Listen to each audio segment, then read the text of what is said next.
हरे राम राम राम हरे हरे, हरे राम राम राम हरे हरे, हरे कृष्णा कृष्णा कृष्णा हरे हरे, कृष्णा कृष्णा कृष्णा हरे हरे, राम राम राम हरे हरे, हरे राम राम हरे हरे, हरे कृष्णा कृष्णा कृष्णा हरे हरे, कृष्णा कृष्णा कृष्णा हरे हरे, कृष्णा कृष्णा कृष्णा हरे। अब प्रभु कृपा करो यही भांति, अब प्रभु कृपा करो यही, सब तजी भजन करहु दिनु राति, सब तजी भजन करहु दिनु राति, हरे राम राम हरे हरे, हरे कृष्णा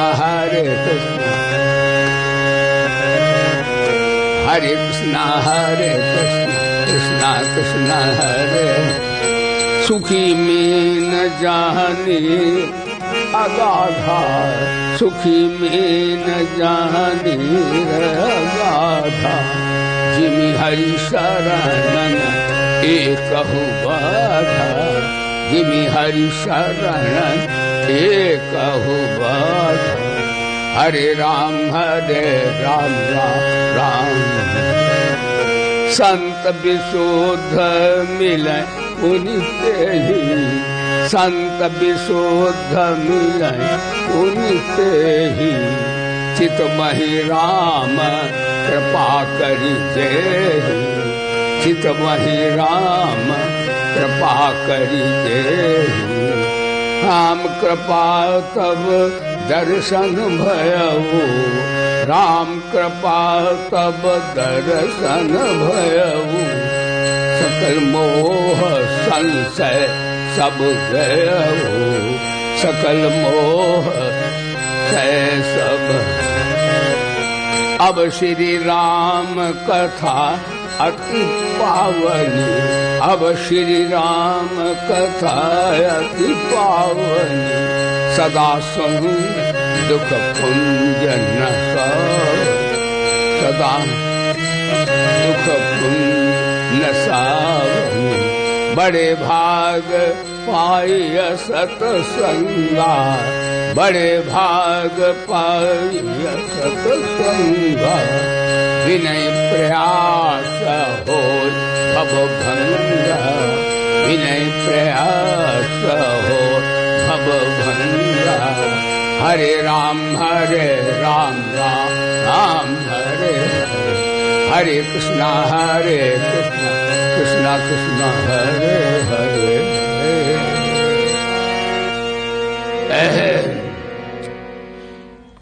सभा में उपस्थित सभी साधक वृंद, भगवत चरणों के अनुरागी सज्जनों, हम लोग अब अपने संचित क्रियमाण प्रारब्ध कर्मों को समाप्त करके अपने स्वरूप की ओर, अपने परमात्मा की ओर जो है एक तरह से सामने होने जा रहे हैं, मुखातिब सामने हो रहे हैं। ध्यान दीजिए, परमात्मा के सन्मुख व्यक्ति कौन होता है?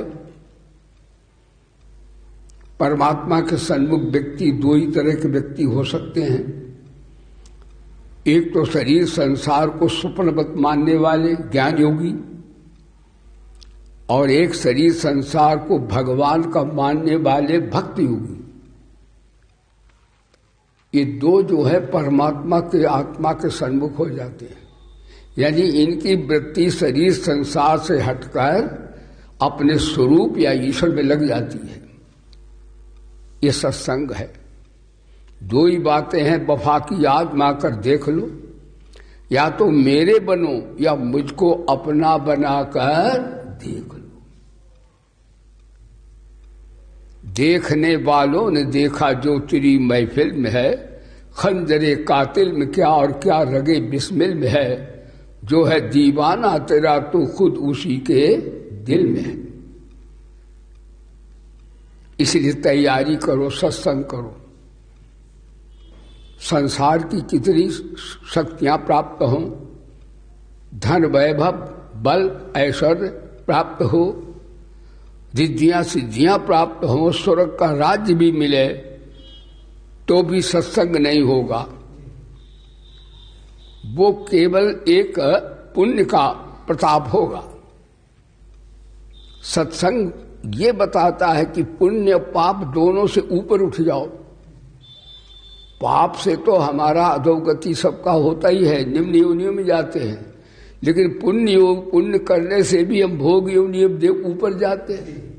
ऊपर जाना और नीचे आना लगा ही रहता है, गमनागमन होता है। भगवान भी कहते हैं ते तुम भुक्ता स्वर्गलोकम विशालम क्षीणे पुण्य मर्त लोकम विशंति एवं त्रे धर्म मनु प्रपन्ना गता गतम काम कामाल भवन्ते। वो गतागत होते रहते हैं। पुण्य हुआ तो ऊपर जाते हैं, पाप हुआ तो नीचे आते हैं, मिश्रित हुआ तो मनुष्य हो जाते हैं। मनुष्य शरीर जो है पाप पुण्य मिश्रित का परिणाम है। यानी पाप अधिक होंगे तो मनुष्य नहीं होगा। 5 कला से मनुष्य होता है। 1 कला से कौन होते हैं? पेड़ पौधे। आत्मा की कहते नहीं, भगवान कृष्ण 16 कला है और राम जी 12 कला। एक कला क्या बला है? सुनो, वैसे परमात्मा सामान्य रूप से सब में विराजमान है, कहीं जड़ रूप से कहीं चेतन रूप से है सब में। तो एक कला से होते कौन? पेड़ पौधे। 2 कला से होते रेंगने वाले, मक्खी मच्छर, चलने वाले सांप बिल्लू। ये 2 कला, इनमें आत्मा की 2 कलाएं हैं। 3 कला वाले होते हैं घोड़े गधे खच्चर भैंस। इन 3 कला वालों में गौ सबसे श्रेष्ठ है। 4 कला वालों में जैसे कुछ हाथी होता बुद्धिमान होता है, गौ होती है। इनमें 4 कला होती है। मनुष्य 5 कला में आता है। यदि पापी मनुष्य होगा तो नीची जोनियों में आएगा, जैसे न उनके कसाईयों को वंश नहीं होता है मनुष्यों में, तो ये उसमें आएगा। पुण्य अधिक हुआ तो राजर्षि ब्रह्मर्षि कुल में होगा। लेकिन राजर्षि ब्रह्मर्षि कुल में भी असुर होते हैं। जैसे रावण महाराज हैं तो ब्राह्मण लेकिन असुर हैं। जैसे कंस है तो क्षत्रिय राजर्षि है लेकिन असुर है। ऐसा न समझो बड़े कुल में सब दूध के धुले होते हैं, ऐसा नहीं है। बल्कि बड़े कुल वाले बिगड़ते तभी दुनिया का सत्यानाश होता है। छोटे वाले बिगड़े तो छोटा नुकसान करते हैं और बड़ा बिगड़े तो सबका नाश कर देता है। इसलिए इनमें भी यद्यपि राजर्षि ब्रह्मर्षियों की भगवान ने गीता में प्रशंसा की है, ये पुण्यात्मा होते हैं, शासन करते हैं, ओज तेज से अधर्म को दबाते हैं। इसलिए ये 5 कला में श्रेष्ठ कहे जाते हैं, कुछ निकृष्ट कहे जाते हैं। तो हम लोगों ने बड़े भाग मानुष तनु पावा, ये सत्संग है। हम लोगों ने 5 कलाएं प्राप्त की हैं। अब मनुष्य चाहे तो इन कलाओं को आगे बढ़ा सकता है। अन्य जोनियों में ऐसा नहीं है। जैसे पशु पक्षी पहले जैसे थे 1000 वर्ष, वैसे आज भी है। देवी देवता जैसे थे वैसे आज भी है। लेकिन मनुष्य जो है कलाएं बढ़ा सकता है। मनुष्य 5 से 6 में आ सकता है, 6 से 7 में जा सकता है, 7 में 8 में आ सकता है। परशुराम जी 9 कला थे। इसका परशुराम जी अंशावतार नारायण कहे जाते, वस्तुतः नारायण नहीं थे, वो महात्मा थे। उन्होंने अपनी कलाएं बढ़ा दी तो उन्हें अंशावतार कह दिया। जैसे नारद जी हैं, ये अंशावतार हैं, पूर्ण अवतार नहीं हैं। पूर्ण अवतार कौन है? कहते कृष्ण और राम, ये पूर्ण अवतार हैं। कृष्ण 16 कला संपो, 16 कला होती, 17 नहीं होती। और राम जी 12 कला हैं। अब कृष्णानंदी कहते तुम्हारे राम तो छोटे, हमारे कन्हैया हैं बड़े। लेकिन ये बात है ठीक नहीं। 12 कला माने सूर्य वंश, 12 सूर्य के वो रूप हैं, तो 12 का अर्थ 16 राम भी हैं। और कृष्ण का चंद्रवंश में अवतार हुआ, चंद्रमा की 16 कला है। इसलिए भगवान राम और कृष्ण बराबर हैं, पूरे भगवान। भगवान राम कम नहीं है। इसलिए वाल्मीकि जी कहते हैं रामस्तु भगवान स्वयं, राम ही परिपूर्ण पर ब्रह्म परमात्मा का अवतार है। बोलो राजा रामचंद्र भगवान की। और भगवान कृष्ण जो है इस 16 कला पूर्ण है। कृष्ण जी के लिए भागवत कहती है कृष्णस्तु भगवान स्वयं, भगवान कृष्ण ही पूरे पूरे भगवान हैं। तो हमारे दोनों भगवान के अवतार पूरे एक ही भगवान है, वही राम है, वही कृष्ण है। तो ये कला हम लोग बढ़ा सकते हैं। हम लोग इतनी कलाएं बढ़ा सकते हैं कि नर से हम लोग नारायण भी हो सकते हैं। इसलिए कहा है बड़े भाग पाइए सत्संगा। सत्संग, ये बातें सत्संग से प्राप्त होती। विनय प्रयास होय भव भंगा। अज्ञान अविद्या की निवृत्ति सत्संग से होती है। और ये भी बताया है वही घड़ी जब होय सत्संगा, वो घड़ी धन्य है जिस घड़ी में अपने आत्मा की खुराक मिले, परमानंद प्राप्ति की विधा मिले। इसलिए भाई सत्संग की बड़ी भारी महिमा है। ये ज्ञान यज्ञ है। तो आपको सुना रहा था, एक बात बताएं, 24 अवतार है ना, 24 में भी 10 अवतार मुख्य हैं। कौन कौन से? 2 वनचर, 2 बारिचर, 4 विप्र, 2 भूप। वनचर कहते वन में रहने वाले, न बोलिए नरसिंह भगवान की। और वन में कौन रहता है? वन में सूकर भगवान की, कि भगवान सूकर रूप बने थे। तो 2 वनचर, ये शिक्षा जगत है कि भगवान ने सूकर रूप क्यों रखा, और अवतारों में कोई शिक्षा नहीं मिलती। इसलिए 2 वनचर यानी 24 अवतार भागवत में हैं, उनमें 10 की प्रधानता है। और भी है, पद्मनी है वो। तो 2 वनचर, 2 बारिचर, 2 भगवान के अवतार हुए जल में। कौन कौन? बोलिए मत्स्य भगवान की, बोलिए कूर्म भगवान की। पृथ्वी शादी थी तब तो 14 रत्न मचा था वो कुंभारा है। तो 2 वनचर, 2 बारिचर, 4 विप्र, 4 अवतार ब्राह्मणों में हुए हैं वर्ण व्यवस्था के अनुसार। सनक सनंदन सनत कुमार, वेद व्यास और महाराज परशुराम, नारद, ये अंश अवतार में हुए हैं। और पूर्ण अवतार नहीं है, क्योंकि इनका नाम नहीं जपा जाता। कोई ऐसे थोड़ी जपता हरे वेद व्यास, हरे वेद व्यास। कोई ये भी नहीं पढ़ता हरे परशुराम, हरे परशुराम। जपा जाता हरे राम, राम राम, हरे हरे, हरे कृष्ण, कृष्ण कृष्ण, हरे हरे। यानी अन्य अंश अवतार हैं, पूर्ण अवतार नहीं है वो। पूर्ण अवतार यही पर ब्रह्म परमात्मा के, जिनकी आप गीता और वेद सुनते हो, ये पूर्ण की वाणी है, परमात्मा की वाणी है। पद्म पुराण में आया है गीता में हृदयम पार्थ। हे पार्थ, गीता मेरा बुद्धि नहीं है, मन नहीं है, गीता मेरा हृदय है, दिल है। कहते यार ऊपर से बोलते हो कि हृदय से बोलते हो, ये बताओ पहले। तो बिना विचारे शैतान बोलता है, विचार के इंसान बोलता है, और हृदय से भगवान बोलता है। जब हृदय से बात निकलेगी तो सही हो जाए, क्योंकि हृदय भगवान बोलते हैं। अपनी में एक थोड़ी बात कह, वृद्धावली हो पाप लगेगा, इससे खैर कहना तो नहीं चाहिए, लेकिन इसलिए कह रहा हूं कि अपनी अहंता का भी प्रदर्शन हो, किसी का सुधार हो जाए भाई उस अहंता से।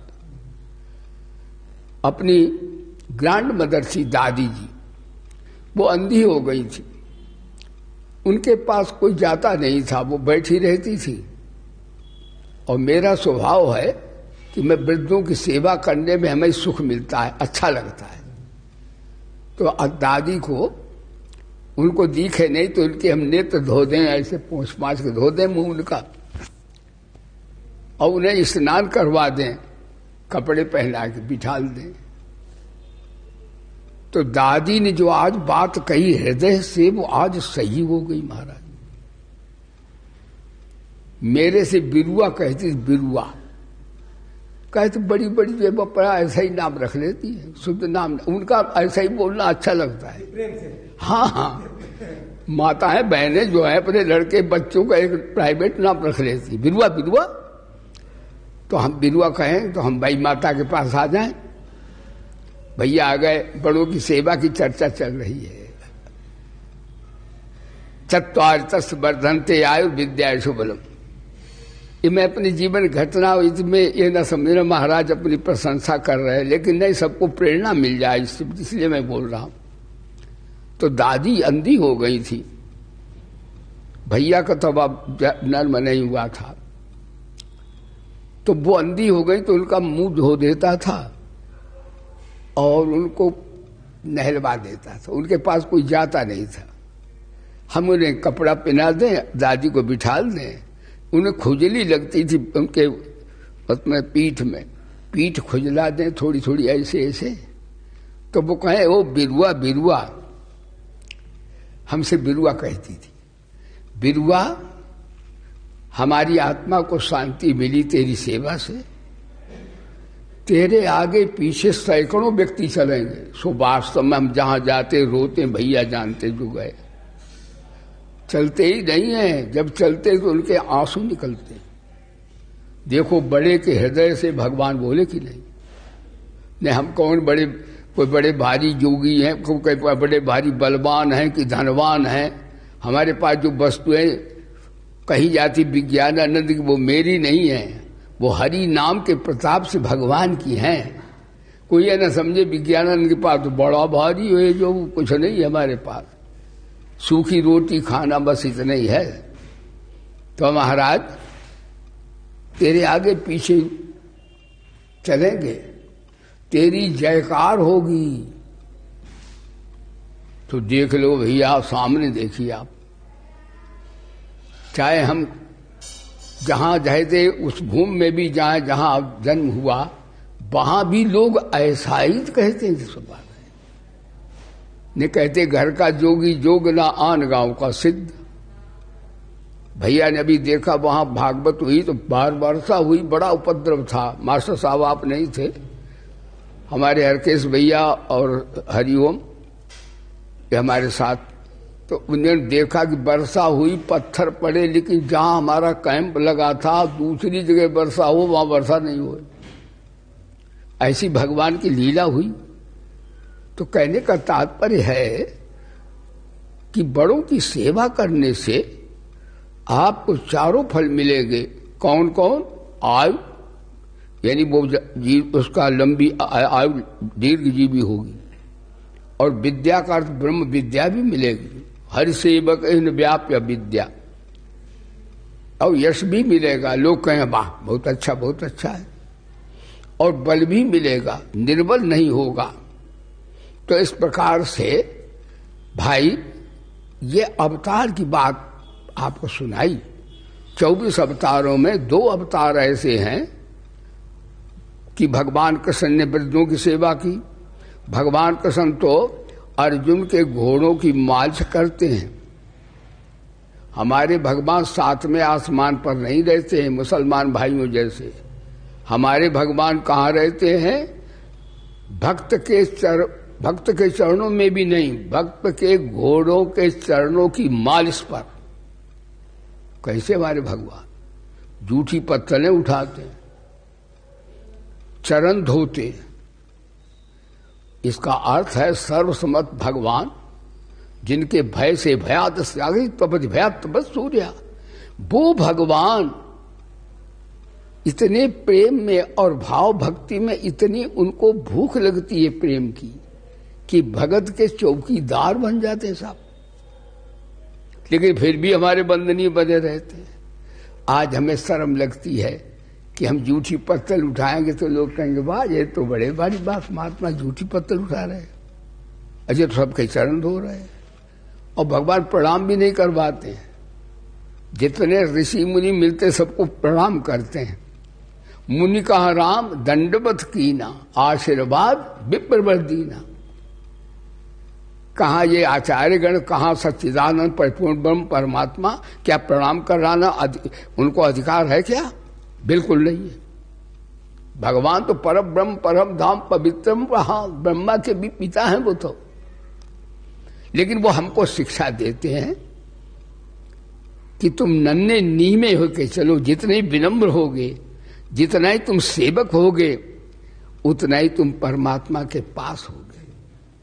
और जितना ही तुम में विद्या की, कुल की, धन की, शक्ति की अहंता होगी, उतना ही तुम शक्तिशाली होते हुए निर्बल होगे। और वो गरीब जिसे झोपड़ी में कहते वो बलवान होगा, और आप धनवान विद्वान कुलवान बलवान होकर के भी आप निर्बल होंगे। सुदामा इसका प्रत्यक्ष उदाहरण है। शबरी, सुदामा के पास क्या था? खाने को नहीं, टूटा तपा और फूटी कठौती थी, लेकिन कृष्ण ने सुदामा के चरण धोए। बताओ सुदामा कितना धनी था, यानी ऊपर से तो वो गरीब था, लेकिन ब्रह्म विद्या होने के कारण, भगवान की भक्ति होने के कारण इतना बढ़ गया था महान कि भगवान ने भी उसका आदर किया, चरण धोए।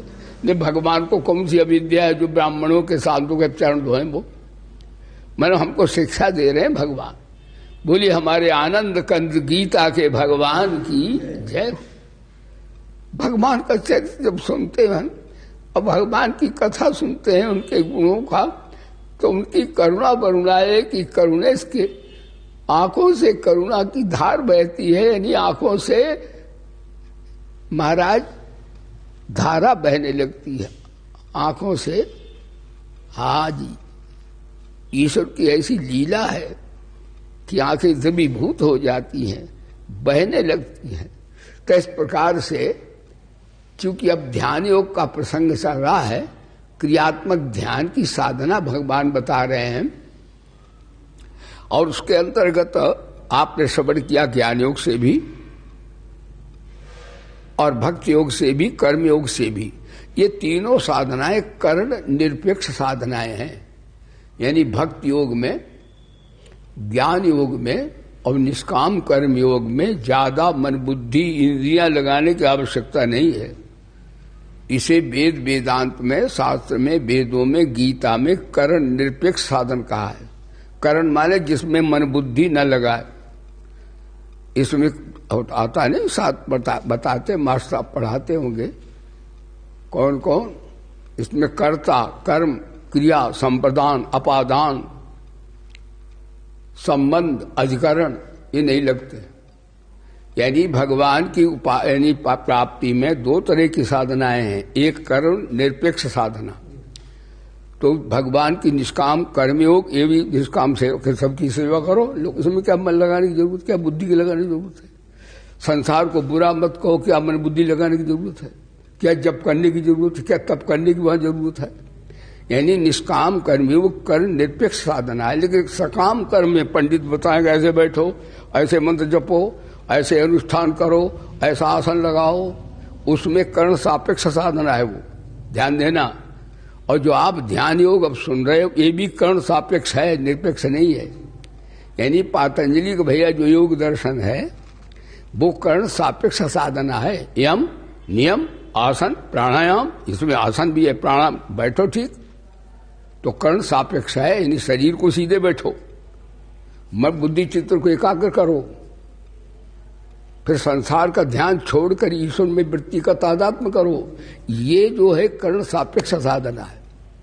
इस साधना में तभी तो पतंजलि जी महाराज कहते योगस् चित्तवृत्ति निरोधा, चित्त वृत्तियों का निरोध करना ही योग है। मन को सुला देना, किसके द्वारा? आसन प्राणायाम समाधि के द्वारा मन को सुला देना ही समाधि है।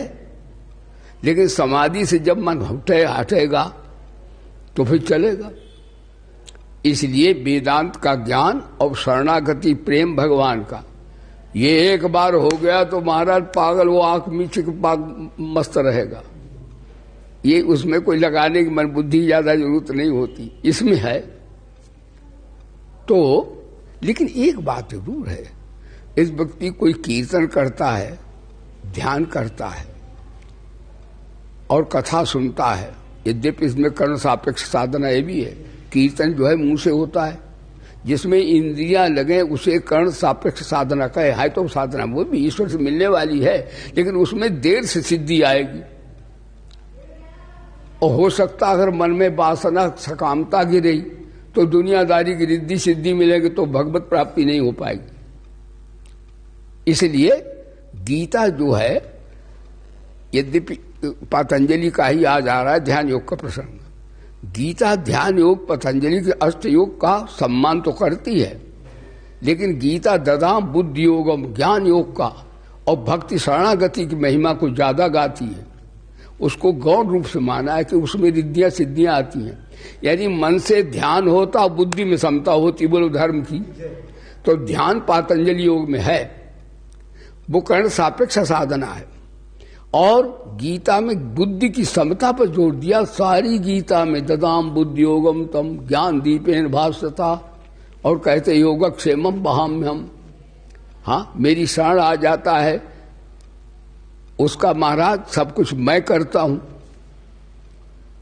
कहने का तात्पर्य है कि उसमें ऐसा भगवान ने बताया है कि उसमें निरपेक्ष साधना है, उसमें कर्ता भगवान है, हम कर्ता है ही नहीं। यानी शरणागति में भगवान कर्ता हो जाते हैं, और वेदांत में कर्ता आत्मा को दिन काल में करता रहे, उससे असंग हो जाते हैं, अनित्य से और स्वरूप में आ जाते हैं। यानी दोनों कर्ण निरपेक्ष साधनाएं हैं। बस एक बार संसार को सुपर जान लिया तो क्या उस ध्यान करने की भी क्या जरूरत है? एक बार भगवान से प्रेम हो गया। जैसे लड़की का एक बार विवाह हो गया तो क्या जबकि थोड़े पति मेरा पति हो गया तो हो गया। इसी तरह कन्हैया से प्रेम हो गया तो हो गया, और क्या चाहिए?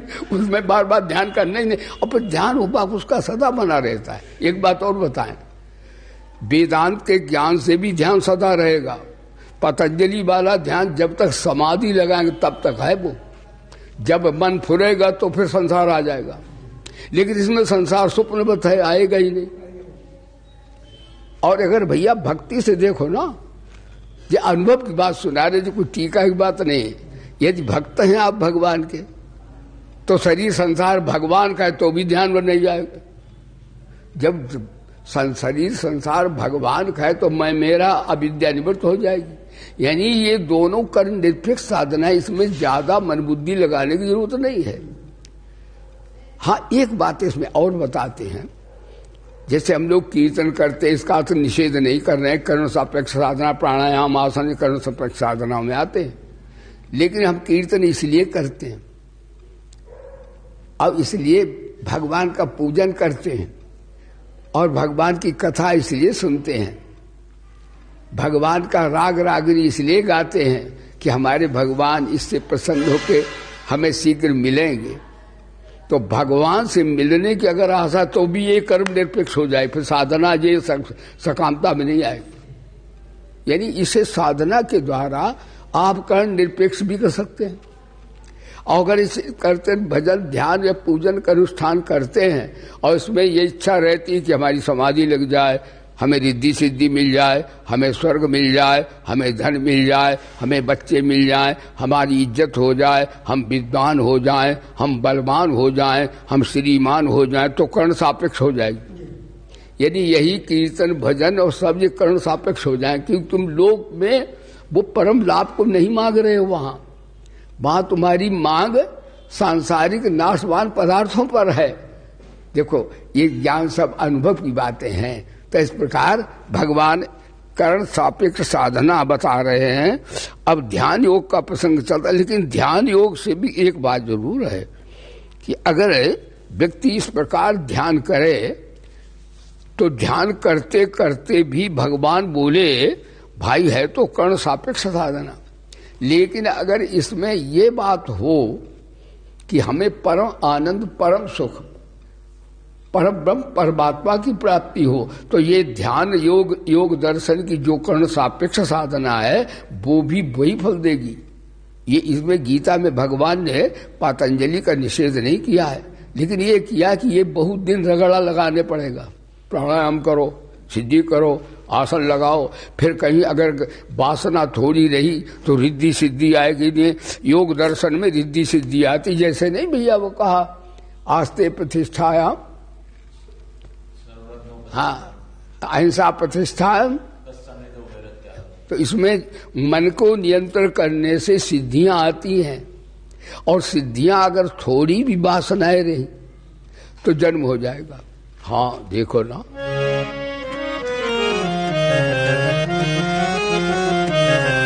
रिद्धि सिद्धि प्रेरणा,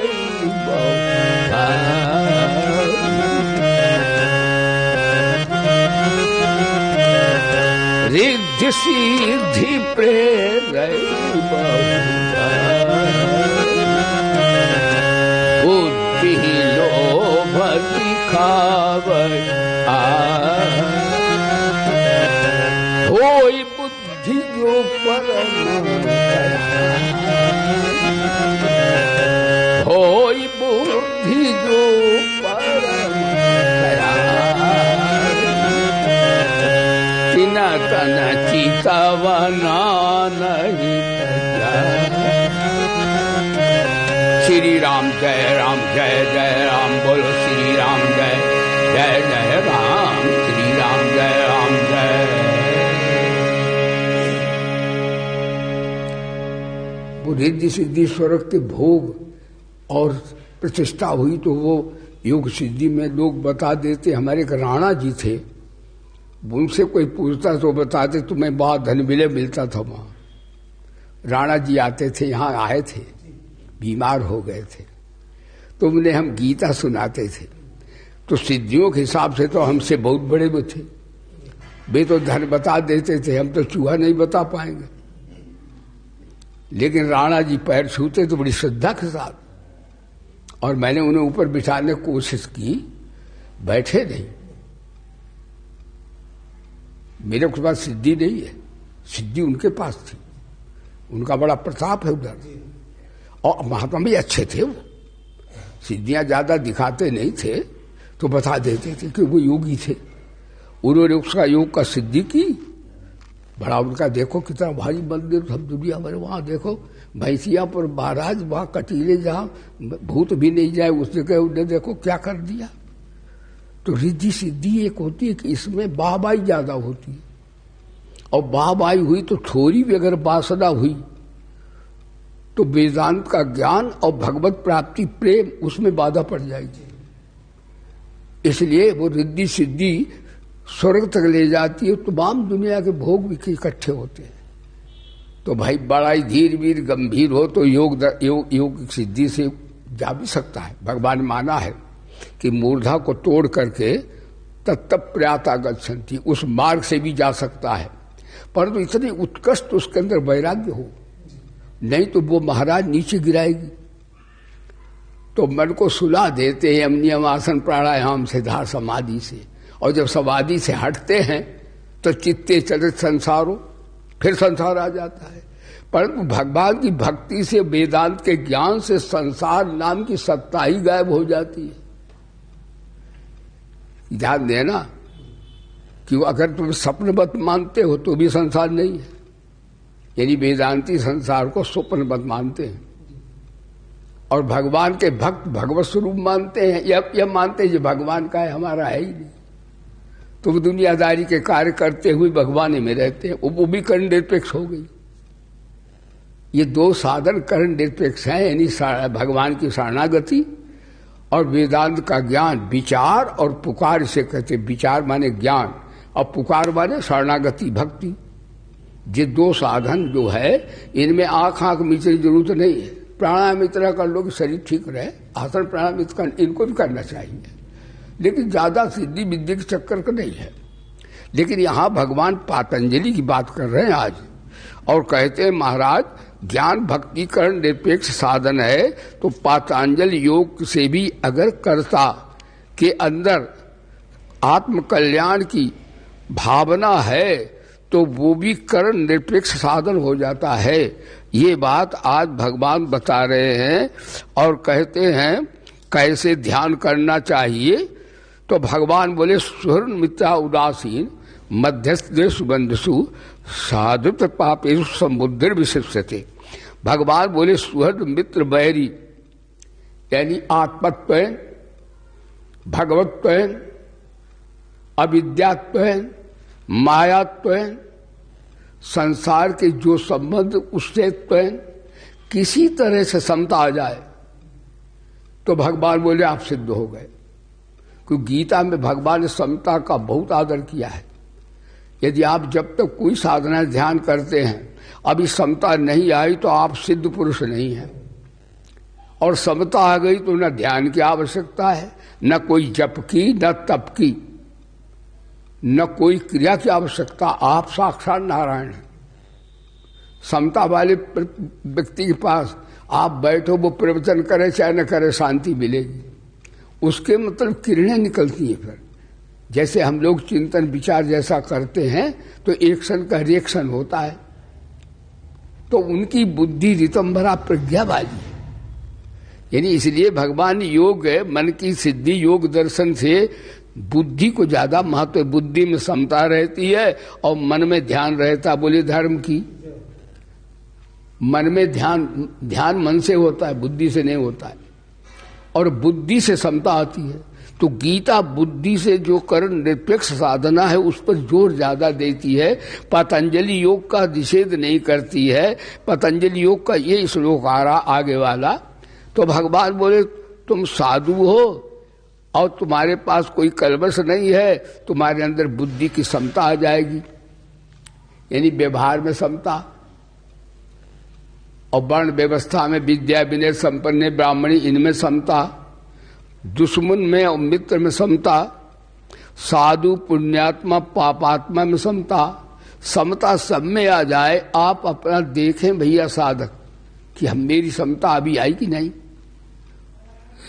तो इस प्रकार से भगवान का समुद्र विशिष्टते वो अतिश्रेष्ठ है। लेकिन भगवान कहते ठीक है आपने भक्ति योग से सुना है, लेकिन योग दर्शन से बात सुनिए। योगी को कैसे होना चाहिए, अब ध्यान योग की बात बता रहे हैं योग दर्शन से। अभी तक की बात चली थी जुदों ने, योगी युंजी सतत महात्मान रहस स्थिता एकाकी चित्तात्मा निराशीर परिग्रह। योग धातु जोड़ने का अर्थ में आती योगी माने समत्वम योग उच्चते है, तो समता कोई योगी गीता में कहा है, लेकिन यहाँ निष्कामता आ जाए। यानी योग दर्शन में भी यदि आप सकाम है तो रिद्धि सिद्धि आएगी, आप फंस जाएंगे। इसलिए योगी होकर के काम करें, भोगी होकर के नहीं। अच्छा भोगी होकर के ध्यान थोड़ी देर को लग जाएगा, लेकिन सब वो लगेगा निष्ठित नहीं हो पाएगा।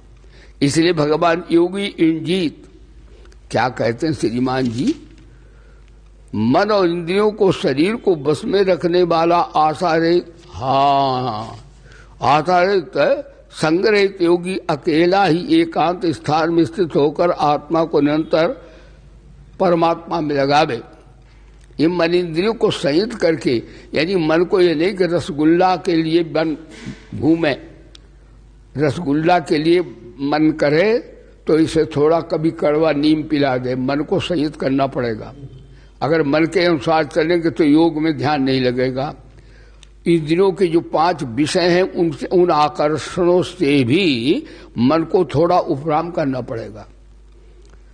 और आशा रहित, आशा माने न धन की आशा है न मान की आशा है। ध्यान देना, अब भगवान से कर्ण निरपेक्षता की वो ले जा रहे हैं। वैसे तो वो दीदी दीदी देगा ना, तो भगवान बोले आशा रहित, आशा एक राम जी से दूजी आशा छोड़ दे, नाता एक राम जी से दूजा नाता तोड़ दे। तो आशा रहित, संग्रह रहित। कई लोग कहते ध्यान करेंगे, गुरु जी के यहाँ आएंगे, थोड़ा पैसा इकट्ठा कर लें, फिर हरिद्वार में इकट्ठा करके और गुरु जी का भंडारा भी चलाएंगे, वहाँ ध्यान कतई नहीं होगा। पैसा इकट्ठा करने वाला का ध्यान कतई होगा ही नहीं।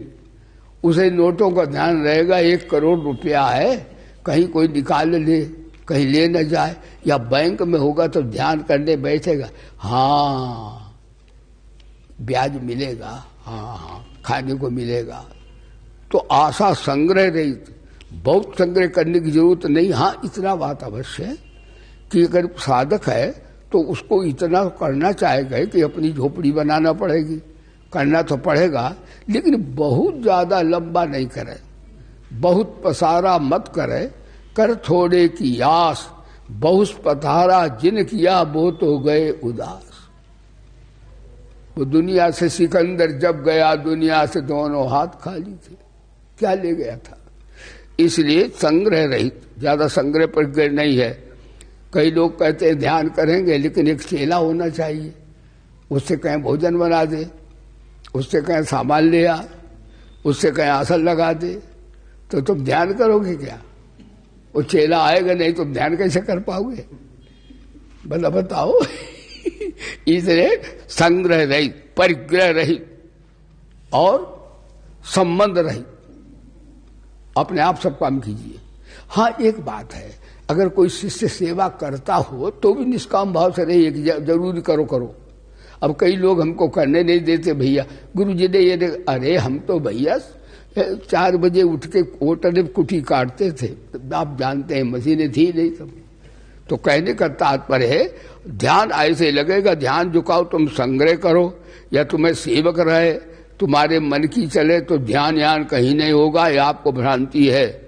या धन इकट्ठा कर ले तो ध्यान, बल्कि ये बाधक है।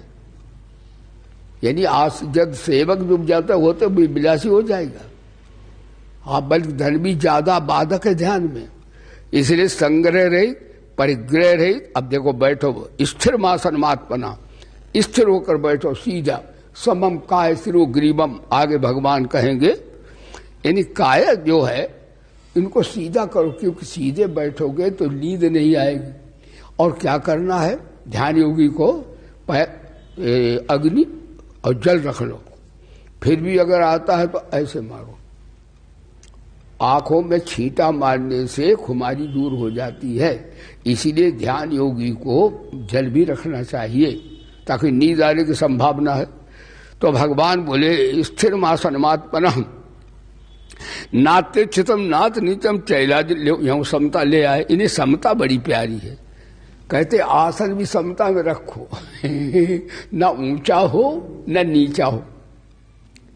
ऊंचा आसन होगा तो कहीं लुढ़क पड़े तो हाथ पैर टूटेंगे, और नीचा होगा तो उस पर न मालूम कोई विषैले जीव नीची जगह बैठ जाते आकर। तो समता में रहना। अच्छा बारह नातिचन नाति चैला जिन कुशोत्तरम। अब कहते चैल अजिन कुशु, इन 3 का नाम लिया है। इसका अर्थ इन पर विषैले जीव जो है नहीं आते। और एक बात विज्ञान की बताएं, ये गीता विज्ञान है। यानी हमारा जो शरीर है ये 5 तत्वों का है। और आप जब भजन करते हो, जो भगवान आसन क्यों बता रहे हैं? बिना आसन नंगी पृथ्वी पे नहीं बैठना, क्योंकि पृथ्वी की जात उसकी जा है। और साइंस कहती है बड़ा छोटे को खींच लेता है। कहते नहीं बड़े पेड़ के पास छोटा पनपता नहीं। तो पृथ्वी बड़ा शरीर है, ये छोटा शरीर है। आप भजन करोगे, ये विज्ञान है, साइंस है। तो महाराज जिसमें जो भजन का पावर है ये ले लेगी। तभी 12 वर्ष लोग सूर्य को जल देते हैं, रोग नहीं जाता। हमसे कहते गुरु जी हम तो बहुत दिनों जल दे रहे, रोग क्यों जाएगा? नंगे पैर देते तो नंगे पैर ऊर्जा आती सूर्य की। तो ये पृथ्वी बड़ी है, वो ऊर्जा ले लेगी फौरन। इसलिए कभी भी आसन डालो तो चैल, देखो ये साइंस विज्ञान है, गीता कथा थोड़ी साइंस है ये। चैल अजिन कुशोत्तरम, कुश को डाल लो, चैल को डाल लो और उसके ऊपर ऊन का आसन डालो। ऊन के आसन के ऊपर आप रेशमी आसन, ताकि वो उसके जो है वो होते बालाल नहीं होते लग जाएं, तो उसके ऊपर वो आसन डालो, तब बैठो और बराबर होना चाहिए। अच्छा, फिर कहते नाचिन्यम चैलाजिन कुशोत्तरम, नाचा इस तरह आसन को स्थिर स्थापन करके। अब आसन ऐसे लगाओ ताकि आपको मूर्छा ना आए ध्यान योग में। तो आसन जो है सिद्धासन, सबसे सिद्धासन, पद्मासन और भी आसन है, जैसे पृथ्वी पर के मार के बैठ गए, जिससे रीढ़ की हड्डी और ये सब सीधा गए। इस प्रकार बैठकर प्राणापान समकृता, प्राण अपान की गति को समान करो, यानी 1 2 3 प्राणायाम करो। प्राणायाम से क्या है, चित्त की वृत्ति थोड़ी शांत हो जाती है। और ये ध्यान योग जो है ये रात्रि के 4 बजे से है 5 बजे तक, फिर तो चू चू चिड़िया बोलने लगती है। और जहां आप ध्यान करें, हाँ, वहां महाराज तत्व का ये चित्त उपसा बात मुझे आसन चित्त इंद्रियों को क्रियाओं को बस में करके मन को एकाग्र करके अंतःकरण शुद्धि के लिए योग का अभ्यास करे। और इसलिए अभ्यास करे, नहीं तो कर्ण सापेक्ष हो जाएगी साधना। अंतःकरण इसलिए शुद्धि का अभ्यास करे कि आत्मा का परमात्मा का हमें ज्ञान हो जाए। अंतःकरण की शुद्धि कैसे होती है, तो कहते हैं, हाँ, इसमें आता है मुदितो, यानी दूसरे की उन्नति देखकर प्रसन्न होना, दीन दुखियों को देखकर करुणा आ जाना, इससे अंतःकरण शुद्ध होता है। मैत्री करुणा मुदितोपेक्षाणाम सुख दुख पुण्याणाम भावना तस्तित। ये भैया तो आ जाते हैं, तो अच्छा लगता है। देखो हमारे साथ इन्हें जितने मंत्र बोलते हैं सब याद है। मैं तो कहता हूँ सवेरे उठ के बच्चों को पढ़ाओ, इनको सबको योग, इतने बढ़िया और कोई है ही काम नहीं दुनिया का। तो आपसे कह रहा था, हाँ, कि तो मैत्री किनसे करो, जो आपके विचारधारा वाले, जिनसे आध्यात्मिक विचारधारा मिलती हो। करुणा दीन दुखियों पर, इससे हृदय शुद्ध हो जाता है। मुक्ति कर उपेक्षा उनकी करो जो भाई संसारासक्त हैं, वासना की बातें करते हैं। मैत्री करुणा बुद्धितोपेक्षाणाम सुख दुख पुण्य अपुण्य, सुख दुख में पुण्य अपुण्य में अपनी वृत्ति को बिगड़ने मत दो, तो अंतःकरण शुद्ध होता है। तो यहां लिखा अंतःकरण शुद्धि करें। और इस प्रकार योग का अभ्यास करें। अब देखो, इस प्रकार योग का अभ्यास करें और कैसे बैठें, ध्यान योग का विषय है ये। समम काय सिरो ग्रीवम, यानी तीनों को ठीक लाइन में रखें। धारण चलम स्थिता काय सिरो गले को समान एवं अचल करके, हाँ, तस्वम दिशच्चा नवलोकयन, हाँ, इत चित्तेन्द्रिय क्रिया, यानी तत्रैकाग्रम कहते हैं, एकाग्र बैठे और योगी गीत सतत महात्मानम कहते हैं, योगी तुम मिलते रात दिन हो, तुम धन से मिलते हो, तुम प्रतिष्ठा से मिलते हो, तुम बल से मिलते हो, तुम भाई बहनों से मिलते हो, तुम स्त्री पुरुष से मिलते हो, ध्यान देना, तुम दुनिया के वैभव शक्ति से मिलते हो। कभी भगवान बोले तुम अपने भी से मिला करो, क्या समझे, रात दिन मिलते ही रहते हो। कभी नातेदार से मिलते हो, कभी साले से मिलते हो, कभी बहनों, कभी अपने भी तो मिला करो। क्या बात है, बोलो गीता माता की। योगी इंजी सतत मात्मन रहस्य स्थिता। हाँ, इंजन नेमम सदात्मानम, अपने से मिलो। जमाने में उसने बड़ी बात कर ली जिसने खुद अपने से मुलाकात कर ली। ध्यान देना, अपने से मिलने का अर्थ क्या है? अपने से मिलने का अर्थ है उसमें ये ध्यान करो कि ये चीजें मेरे को मिली हुई हैं, लेकिन इनसे अभी तक शांति नहीं आई, धन से भी नहीं आई, परिवार से परमानंद की प्राप्ति इनसे हो ही नहीं सकती, क्योंकि ये मिलने वाली चीजें बिछड़ने वाली भी तो है। आप उससे मिलो जो आपसे बिछुड़ता नहीं है। तो आपसे बिछुड़ता आपकी आत्मा, परमात्मा नहीं बिछुड़ता, और सब बिछुड़ जाते हैं। तो भगवान बोले अपने से मिलो, विचार करो हम कौन हैं, हमारा स्वरूप क्या है, हमें क्या करना था, क्या कर रहे हैं हम। हाँ जी, आदत बुरी संभाल लो बस हो गया भजन, आदत बुरी संभाल लो बस हो गया भजन, मन की गति को रोक दो बस हो गया विघन, और मन की गति को मोड़ दो बस हो गया भजन। यानी शरीर संसार को जो तुम अपना मानते थे, इससे मिले थे, अब उससे मिलो जिसका ये शरीर संसार है, या ज्ञान दृष्टि से आप ध्यान कर रहे हैं तो ये कह लो ये संसार और ये सब स्वप्न बताए। तो अपने आत्मा से पहुंच जाओगे, अपने परमात्मा से आप मिलोगे। और यदि अपने आप से नहीं मिले आप, तो महाराज कितना ध्यान करते रहो, ध्यान से सिद्धि नहीं आ पाएगी। और एक बात है, ध्यान योग में ये भी विचार करो,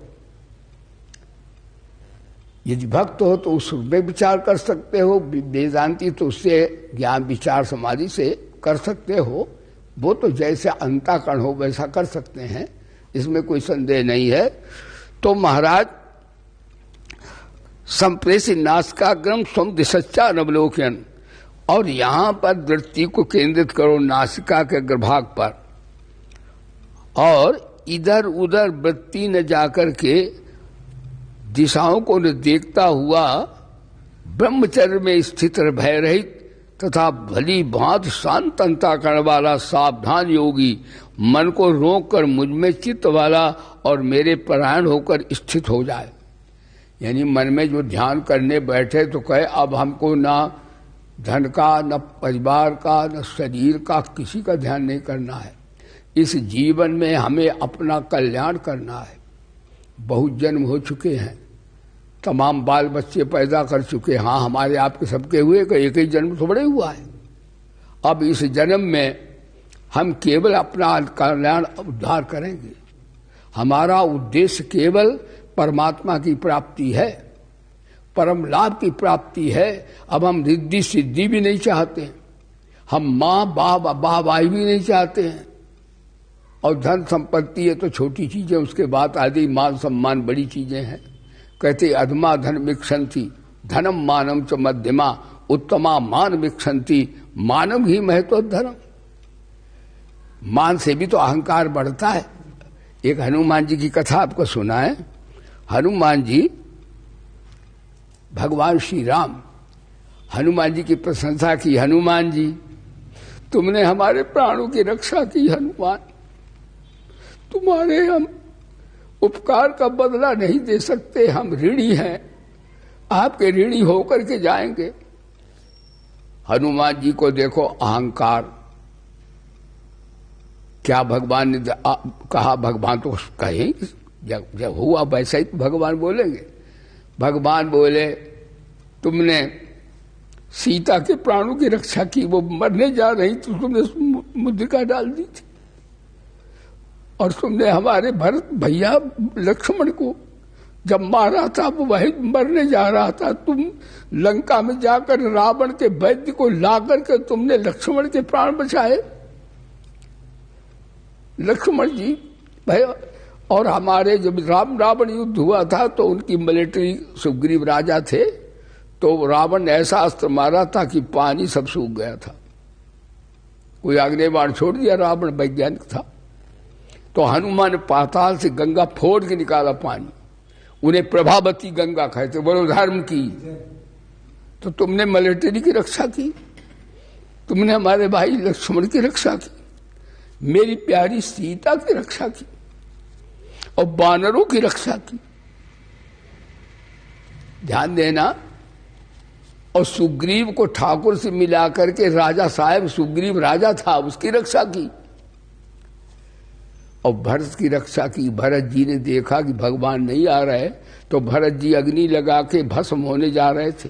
भरत ने कहा अगर 14 दिन के बाद 14 अगर दिन ज्यादा हुआ तो मैं अपना प्राण छोड़ दूंगा।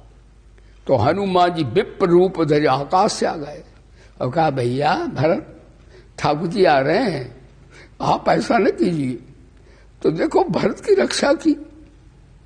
ये 5 प्राण हैं रामायण के, 5 प्राणों की रक्षा ठाकुर की किसने की? हनुमान जी ने। देखो अहंकार चढ़ जाता है। हनुमान जी नीचे गिरे, हाय बचाओ बचाओ ठाकुर जी, हमें बचाओ बचाओ। हनुमान जी नीचे चरणों में गिर गए कि इन्होंने तो इतना भर दिया। अहंकार है भगवान। ये प्रशंसा जो है अहंकार पैदा करती है। ज्यादा वाह जो लोग न प्रचार प्रचार हो, जो प्रचार कुछ नहीं है, जो आत्मा से दूर ले जाता है। इसलिए वेदांत कहता परांच खान, कठोपनिषद है।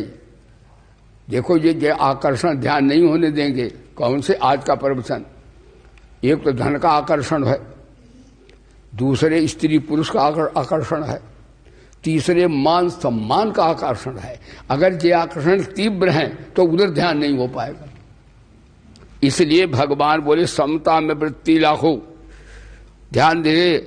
और प्रशांत आत्मा विगत भीर ब्रह्मचारी वृत्ति स्थिता, और ब्रह्मचर्य का पालन करो। ब्रह्मचर्य का अर्थ यहाँ यही नहीं कि रजवीर की शुद्धि संयम ही ब्रह्मचर्य, वो तो है ही। ब्रह्मचर्य का अर्थ है अपना ब्रह्म के ब्रह्म में वृत्ति का आचरण करो तो ब्रह्मचर्य पालन होगा। दोनों अर्थ है, ये भी अर्थ है वो भी अर्थ है। तो इस प्रकार से ब्रह्मचार्य वृत्ति स्थिता, यानी आपको केवल उद्देश्य है कि ओनली इस जन्म में भगवत प्राप्ति करना है, और कोई उद्देश्य नहीं है। ये ब्रह्मचर्य पाल, ब्रह्म को चरण करना, ब्रह्म का आधान करना ही ब्रह्मचर्य का पालन है। और ये भी है जो लोक में आता है कि भाई रजवीर क्या, हाँ संयम करना भी ब्रह्मचर्य है, लेकिन वो स्थूल अर्थ है। लेकिन यहाँ पर ये सूक्ष्म अर्थ है। दोनों अर्थ गीता में लगेंगे। ब्रह्मचर्य मन संयम तो युक्त आसीत मत पराहा। लो अब कहते मेरे परायण हो जाओ, धनी धन परायण, विद्वान विद्या परायण, जपी जप परायण, तपी तप परायण, बली बल परायण, रिद्धि सिद्धि वाला रिद्धि सिद्धि परायण। भगवान बोले योगी ध्यान करने वाला मेरे परायण हो जाए। अच्छा, युक्त आसीत मत परहा, मना संयम मत चित्तो युग। अब मन को संयम करने के लिए योग वासिष्ठ में 4 साधन बता दिए हैं। अध्यात्म विद्याधिगमा, ब्रह्म विद्या श्रवण करना। अध्यात्म विद्याधिगमा साधु संगति रेवता, जिनका मन बस में है, जिनका ध्यान लगा उनका साथ करो तो उनके जो वेब्स लगेंगे। साधु संगति रेवता वासना संपरित्यागा, और वासना स्वर्ग तक की नहीं, केवल वासना है परमात्मा के प्राप्ति की। वासना संपरित्यागा प्राण स्पंद निरोधनम, और प्राणों को समता में ले आओ। तो इस प्रकार से ऐसे मन को जोड़कर योगी बैठे। तो इस प्रकार से अब देखो, अब हृदय की शुद्धि के लिए भगवान ने बताया। तो ब्रह्म मुहूर्त में उठो, ध्यान करने वाले को यहीं पर आज प्रवचन समाप्त करते हैं। आज ये बताया कैसे बैठना चाहिए।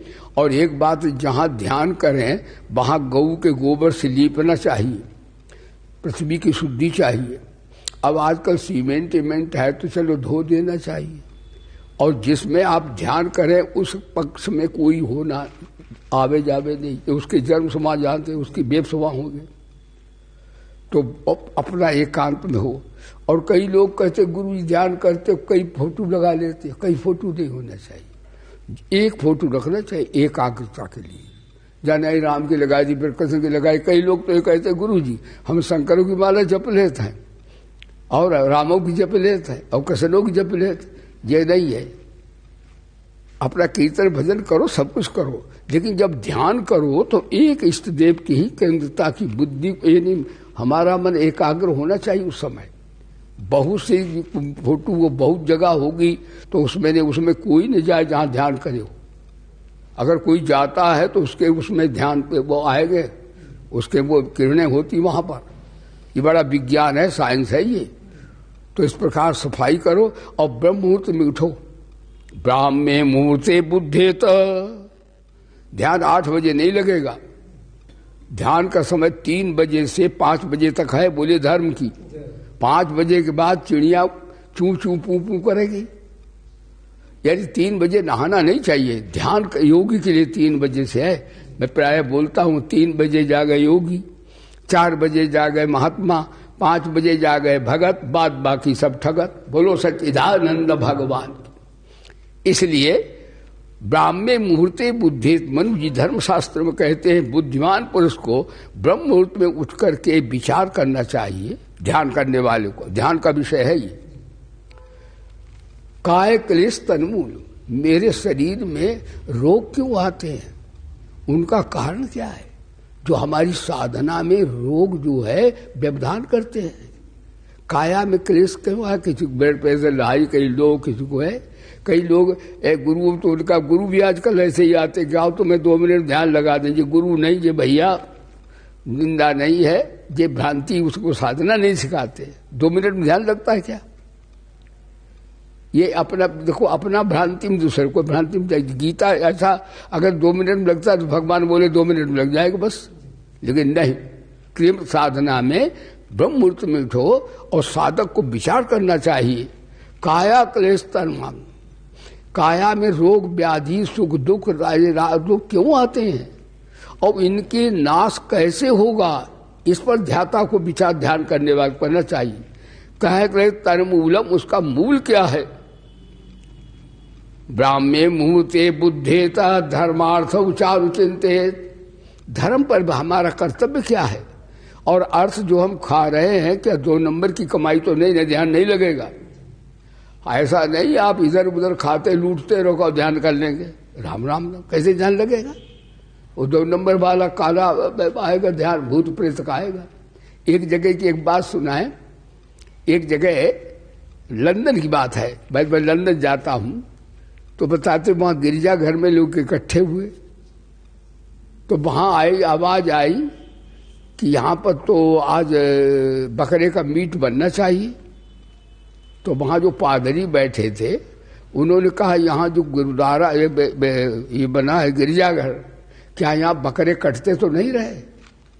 तो जगह ध्यान योग के कहा होने चाहिए गंगा का तट ध्यान देना, जहां गौएं रहती हों, जहां आए शरीर पृथ्वी पवित्र हो। अगर कहीं ऐसी जगह हुई हत्या हो गई तो ध्यान करोगे, हत्या का ध्यान आएगा वहां कि पृथ्वी पवित्र नहीं है।